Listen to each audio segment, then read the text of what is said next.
From rejection to radical resilience, forging purpose from pain. Welcome to the BlackCEO Podcast, where we explore the extraordinary journeys of those who've turned adversity into advantage. Today, we have the privilege of delving into the remarkable life and insights of Dr. Arleen A. Fuller, PhD, a true beacon of hope, a mental health advocate, and a living testament to the power of radical resilience. Dr. Fuller isn't just a survivor, she's a thriver, a powerhouse prophetic storyteller. She has transformed her own harrowing experiences into a mission that's changing lives across the globe. Her story isn't just inspiring, it's a wake-up call, a challenge to each of us to redefine our relationship with pain, rejection, and purpose. Imagine, if you will, a woman who's faced the kind of adversity that would break most people. Two-time survivor of domestic violence, rejected by her own family, battling malaria for 8 long years. And yet, here she stands, not just unbroken, but radiating strength and purpose. Dr. Fuller's journey is a masterclass in turning pain into power, rejection into direction, and trauma into transformation. Let's start with a proverb that Dr. Fuller lives by. When a needle falls into a well, many will look down after it, but only a few will go down after it. Now, I want you to picture this. Dr. Fuller isn't just one of the few who went down into that well. She's become the rope, the ladder, the beacon of light, guiding others out of their own dark depths. But here's where it gets interesting, folks. Dr. Fuller's story isn't just about overcoming, it's about radical redefinition. It's about looking at rejection not as a roadblock, but as a redirect. It's about seeing pain not as a punishment, but as a catalyst for purpose. Think about it. How many times have you let rejection hold you back? How often have you allowed your past pain to dictate your future possibilities? Well, buckle up, because Dr. Fuller's journey is about to challenge everything you think you know about resilience. Let's rewind to 1989. Dr. Fuller breaks free from an abusive marriage, a situation her church had repeatedly forced her back into, all in the name of religion. Can you imagine that? The very institution meant to offer solace and support became the chains binding her to torment. But here's the kicker. Freedom came with the price. She faced rejection from her own family. Why? Because of the visions God gave her, visions that have since come to pass. Now, I don't know about you, but if my family turned their backs on me, I might be tempted to crawl into a hole and never come out. But not Dr. Fuller, no. She looked at that rejection and said, watch me turn this into rocket fuel. And rocket fuel it became. For over 5 decades, yes, you heard that right, 5 decades, Dr. Fuller has been a force in humanitarian and philanthropic work. She's the founder of 4 online schools and the owner of a thriving mental health center. Her impact spans continents and touches countless lives. But wait, there's more. In 2008, while serving in West Africa, Dr. Fuller contracted malaria. Stuck overseas, it took her 8 years to fully recover. 8 years, that's longer than some people stay in their jobs, longer than many marriages last. But for Dr. Fuller, this was just another chapter in her story of resilience. Now let's talk about her personal life for a moment, because if you think her professional journey was a roller coaster, hold on to your seats. Dr. Fuller endured 3 marriages, the last 2 to men who turned out to be pedophiles. Let that sink in. The very relationships that should have been her sanctuary became battlegrounds. But here's where Dr. Fuller's story takes a turn that will challenge everything you think you know about resilience. Instead of letting these experiences break her, she stood firm on this truth. Every wise woman builds her house. And build she did. Not just a house, but an empire of hope and healing. Now you might be thinking, how? How does someone face such relentless adversity and not just survive, but thrive? The answer lies in a simple yet profound statement Dr. Fuller lives by. I can do all things. This isn't just positive thinking. It's a radical shift in perspective. It's about looking at life's challenges, not as obstacles, but as opportunities. It's about understanding that your wounds can become your wisdom, your tests can become your testimony, and your mess can become your message. But let's be clear. This kind of resilience doesn't happen by accident. It's a choice, a daily, sometimes hourly decision to keep moving forward, to keep believing, to keep building, even when everything around you seems to be crumbling. So how do we cultivate this kind of radical resilience in our own lives? How do we turn our pain into purpose? Well, buckle up, because Dr. Fuller's got some insights that might just rock your world. First, We must embrace our stories, all of them, the good, the bad, and the downright ugly. Dr. Fuller didn't hide from her past. She used it as the foundation for her future. Your story, with all its twists and turns, is uniquely yours. It's your superpower. Own it. Think about it. How many times have you tried to bury parts of your past? How often have you wished you could erase certain chapters of your life? But what if those very chapters hold the key to your greatest impact? Dr. Fuller's life is a testament to this truth. She didn't just overcome domestic violence.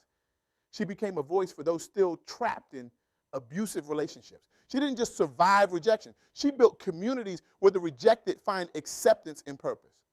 Second, we need to reframe our perspective on rejection. Every no you receive is clearing the path for the right yes. Every door that closes is directing you to the one that's meant to open. Rejection isn't a reflection of your worth. It's a redirection towards your purpose. Imagine if Dr. Fuller had let the rejection from her family define her. Imagine if she had internalized that no and decided she wasn't worthy of love, of success, of making a difference. But she didn't. Instead, she used that rejection as a springboard to launch into her true calling. So, the next time you face rejection, and trust me, you will, I want you to pause. Take a deep breath and ask yourself, what is this no making room for in my life? Because sometimes the best things in life are on the other side of rejection.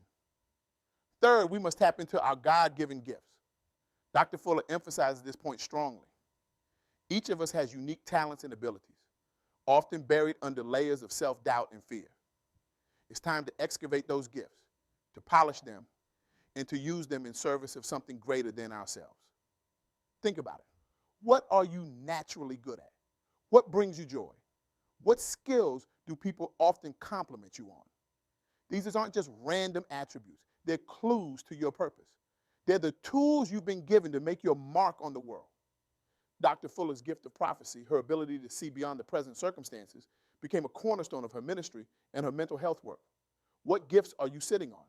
What talents are you neglecting because they don't fit into your current life plan? Fourth, we need to understand that healing and growth often happen in community. Dr. Fuller didn't just overcome her challenges, she created spaces for others to do the same. Her online schools and mental health center are testaments to the power of turning personal pain into collective healing. This is crucial, folks. In a world that often glorifies individualism, Dr. Fuller's life reminds us of the power of community. She didn't just climb out of her well of pain. She threw down a rope for others to follow. So I challenge you. How can you use your experiences, your growth, your healing to help others? How can you create space where others can find the support and understanding they need to overcome their own challenges? Fifth, we must cultivate an unshakable faith, not just in a higher power, but in ourselves and our ability to overcome. Dr. Fuller's mantra, I can do all things, isn't just a statement. It's a declaration of faith in the face of impossible odds. Now, I know what some of you might be thinking. Faith?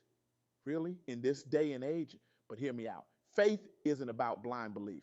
It's about having a vision of what's possible, even when your current reality screams otherwise. It's about holding on to hope when everything around you says to give up. Dr. Fuller's faith saw her through domestic violence, through rejection, through life-threatening illness. It wasn't just a comfort, it was a catalyst. It pushed her to keep going, to keep building, to keep serving, even when the odds seemed stacked against her. Lastly, we need to redefine success. Success isn't about never falling. It's about rising every time we fall. It's not about avoiding challenges. It's about growing through them. Dr. Fuller's life reminds us that true success is measured not by what we achieve, but by what we overcome. Think about it. In our social media driven world, it's easy to fall into the trap of comparing our behind the scenes with everyone else's highlight reel. We see the success stories, the rags to riches narratives, but we rarely see the struggles, the setbacks, the moments of doubt and despair that preceded them. Dr. Fuller's story challenges us to embrace a different definition of success, one that values resilience over perfection, growth over achievement, impact over accolades. So I want you to take a moment right now. Think about your life. What rejections have you faced? What pain are you carrying? Now, I want you to imagine those very things as the building blocks of your future success, because that's exactly what they can be. Dr. Arleen A. Fuller's story is more than just inspiring. It's instructive. It shows us that our greatest challenges can become our greatest catalyst for change, that our deepest pain can become our most powerful purpose. Her journey from a survivor of domestic violence to a beacon of hope for countless others isn't just a feel-good story. It's a blueprint for radical resilience. It's a challenge to each of us to look at our lives differently, to see our struggles not as stumbling blocks, but as stepping stones. So here's my challenge to you. How will you use your rejections as redirections? How will you transform your pain into purpose? How will you build your house of wisdom even when the foundation seems shaky? Remember, every wise person builds their house, and you, my friend, have all the materials you need right now. Your rejections, your pain, your challenges, these are your building blocks. It's time to start constructing. In the words of Dr. Fuller, I turn pain into purpose and trauma into transformation. Now, it's your turn.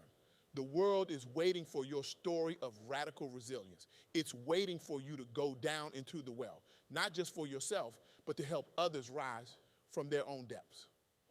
As we wrap up, I want you to imagine a world where we all embrace this kind of radical resilience, a world where we saw our pain not as a burden to bear, but as a gift to share. A world where rejection became a catalyst for reinvention, where trauma became a springboard for transformation. This isn't just a pipe dream, it's a possibility. And it starts with you, it starts with me. It starts with each of us choosing to see our struggles differently, to reframe our stories, to reimagine our potential. So here's my call to action for you. This week, I want you to do something radical. I want you to take that thing you've been hiding, that pain you've been nursing, that rejection you've been ruminating on, and I want you to look at it square in the face. Ask yourself, how can this serve me? How can this serve others? Maybe it's starting a support group for others facing similar challenges.